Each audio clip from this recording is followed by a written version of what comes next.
Hey, PERU students, Mr. Sorrell here, giving you a quick update.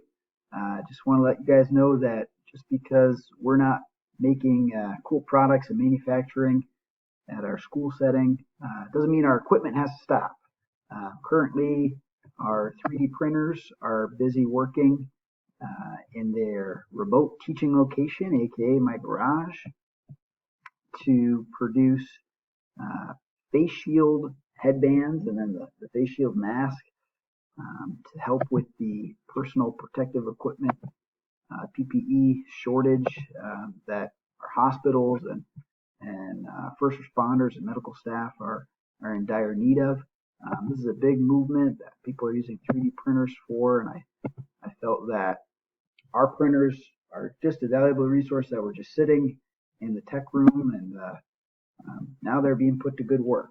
So do whatever we can, and in this case, we can do some remote manufacturing to help a good cause. Follow along with how we're doing. My goal is to see if we can make upwards of 50 just to help with a donation.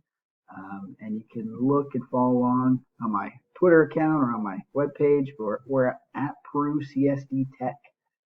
All right, hope everyone has a good weekend and a good start to the week. Stay happy and healthy.